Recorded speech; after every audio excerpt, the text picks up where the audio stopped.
Добар ден, почитувани ученици. Моето име е Мире Младеновски и за денес јас ќе бидам вашиот наставник, виртуелен наставник по историја.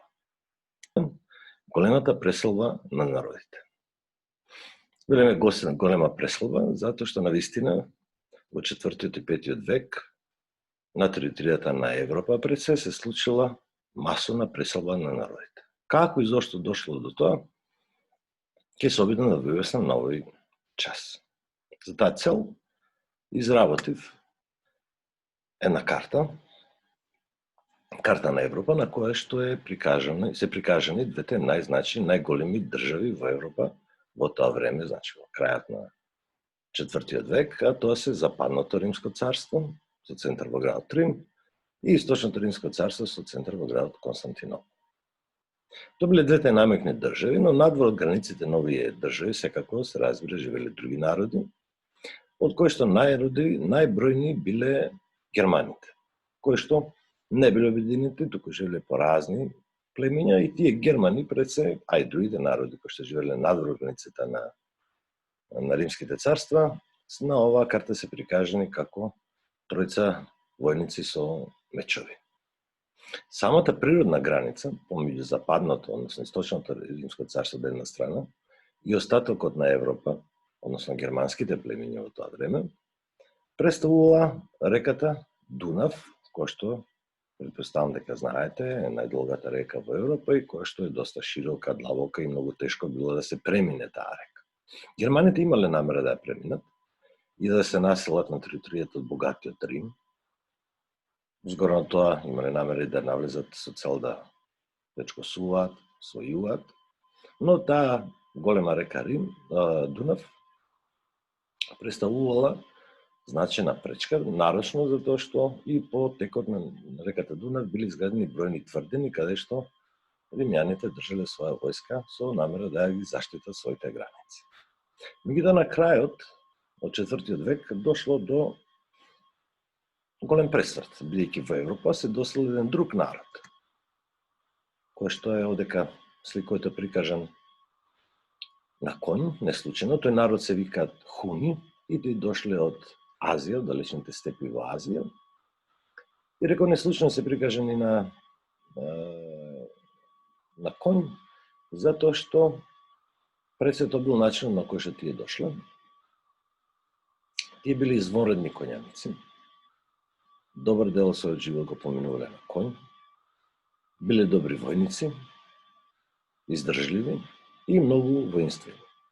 Причината ради која што дошле во Европа не е само тоа што барале подобар живот, подобри услови за живот или пренаселеност на територијата кај што веќе живееле, туку како воинствено племе имале намера да освојуваат, да плечкосуваат и на тој начин да опстанат. Слушајќи најверојатно дека на територијата од Европа веќе постојат доста богати краишта. Така да тие извршиле притисок и напад врз делот овие германски племена. Што ви сликовито прикажано. Дел од германските племиња под притисок на хуните морале да ги напуштат териториите каде што живееле и да се преселат во други краишта. Едно од тие племиња е племето Остроготи, кое што гледате дека се упатило и во двете римски царства. Дел отишле кон Западното царство, а дел кон Источното царство. Они кои се упатиле кон Источното римско царство немале некој голем успех во намерата да се населат тука, бидејќи били силно одбиени од Источното римско царство, меѓутоа они кои што се упатиле кон Западното римско царство веќе имале некој поголем успех и после долги обиди да ја преминат реката Дунав, во тоа и ќе успеат. Но во таа намера не биле осамени, туку заедно со Остроготите својата територија напуштало и едно друго племе, а тоа се Визиготи, кои што најпрви се обиделе да навлезат во Источното Римско царство, но кога таму биле протирани, се упатле кон Западното, односно кон најбогатиот град во тоа време, кон градот Рим. Но не се задржале тука, иако успеле да навлезат во градот Рим, туку продолжиле понатаму, сосема на запад, на Иберискиот полуостров, односно на територија што денес се наоѓа државата Шпанија, за да тука трајно се населат. Да се вратиме кај хуните. Хуните продолжили со своето освојување и притискали други германски племиња и истите ги натерале и тие да се поместат на територијата на која што дотогаш живееле. Со ова плава линија е прикажано каде и како се движело племето Вандали. Гледате дека тие успеле да изминат скоро целата територија на Западното Римско царство, за да на крајот пристигнат и во градот Рим преку море. Се разбира, сите овие патешествија не се одвивале за кратко време, требале долги години за сето ова да се случи, нарочно затоа што на сите територии кои што ги населувале непрестанно воделе војни со локалното население, кој што не сакало дојденци на својата територија, нарочно затоа што ги сметале за цивилизацијски на многу пониско ниво од нив и ги нарекувале варвари. Всушност, варвари ги нарекувале сите народи кои што живееле надвор Западното Источното Римско царство. Но тие варвари со текот на времето успеале да се наметнат во локалното население пред се во Западното Римско царство, кој се покажало како многу по-немоќно од Источното Римско царство да се спротивстави на овие варварски навлегувања. Да се вратиме на хуните, тие не застанале со своето освојување тука. И тие навлегли на територијата од Западното Римско царство, се патили до Рим, делно навлегли во Источното Римско царство, и сите овие нивни успешни освојувања и плечкосување и освојување на територии биле пред се заслуга на нивниот силен, моќен водач во тоа време, кој што се викал Атила.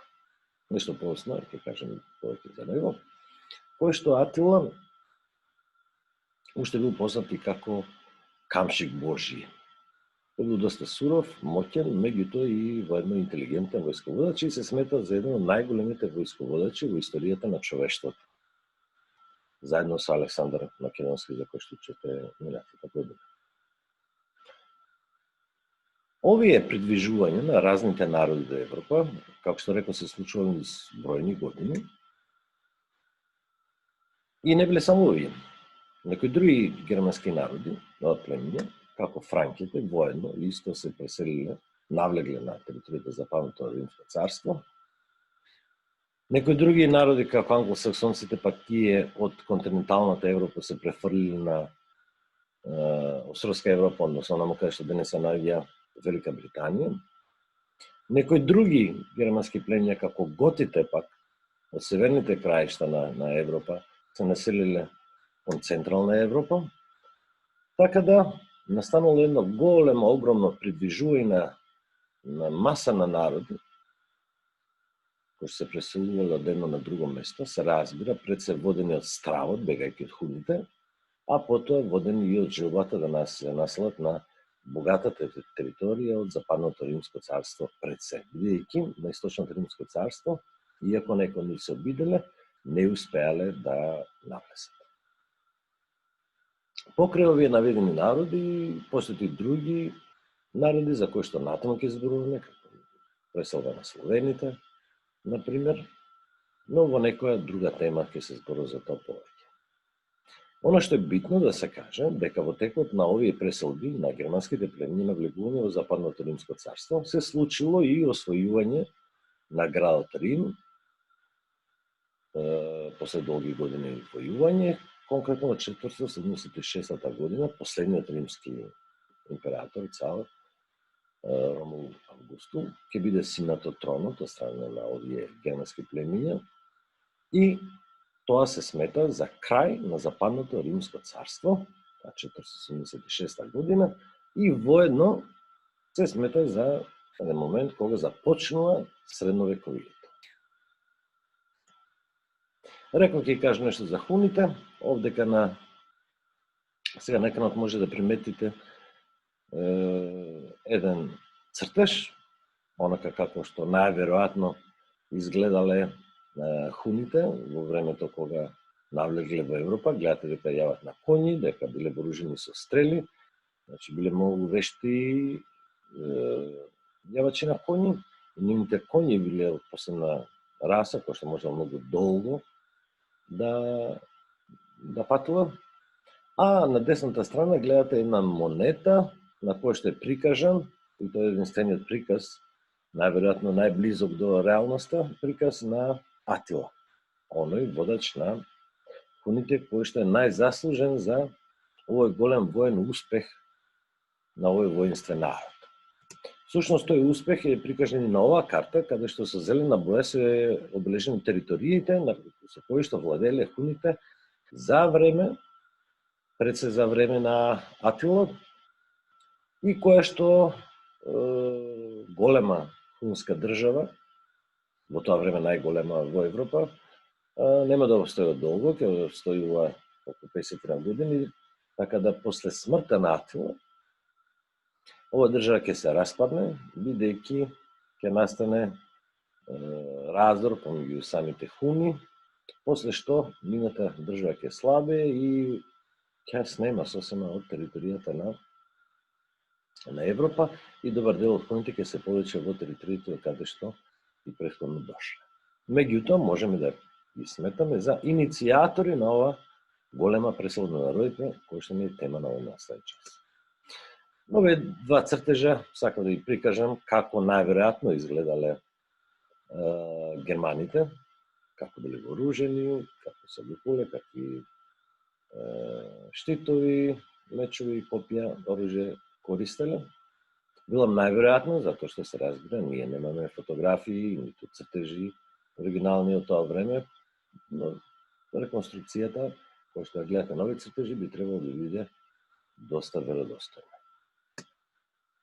Оваа фотографија, односно овој цртеж, представува сцена од запалениот Рим. Кој што Рим е бил запален од страна на германските племиња при освојувањето на истиот град, но во врска со освојувањето на градот Рим, интересно и мислам вредно е да се напомене дека од неколкуте германски племиња кои што навлегли во градот Рим, го плјачкале и го уништувале, како што се остроготите, визиготите, предничеле вандалите. Вандалите предничеле во тоа што тие безмилосно и бескрупулозно уништувале бројни градби, го палеле градот, уништувале скулптури, споменици, фонтани, се она што за нив било некорисно, односно сметале дека некорисно, и затоа нивното име, вандали, денес ние го користиме како синоним за некој кој што уништува културни и цивилизацијски вредности, добра, пред се градби.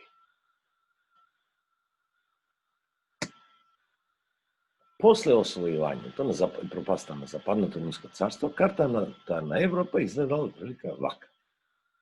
Гледате дека оваа карта, во однос на претходната, има големи разлики, бидејќи тука сега на оваа карта, на местото каде што некој се наоѓа Западното Римско царство, сега се наоѓаат бројни други држави. Гледате дека сите овие германски народи, кои што ги споменавме, и некои кои што не ги споменавме, создале бројни држави. Единствено, Источното Римско царство останало цело онако како што било и пред големата преселба на народите. Некои од овие германски народи, како што се франките, ќе бидат тема и на изучување, на ваше изучување, на некои од наредните часови. И сушност сега, картата на Европа ни прикажува дека имаме една моќна држава, Византија, за која што ќе изучуваме до крајот на оваа учебна година, Источно Римско царство, кое што со текот на времето ќе смени името во Византија, но има една посебна настана содржина која подетално ќе се запознаете со тоа. Така да, оваа голема преселба на народите можеме да заклучиме дека донела и голема промена во Европа, која што голема промена во Европа во годините после 5 век уште повеќе ќе се чувствува и таа промена ќе биде и тема на наши следни наставни содржини кои што ги изучуваме во 7 година. Јас се надевам дека беше јасно ова што ви го кажував, дека успеавте да го Сватите значењето на оваа голема присуга на народите и дека разбравте кога и како, со кој настан се разграничуваат стариот век и средниот век. Ви благодарам за вниманието и се гледаме наскоро повторно.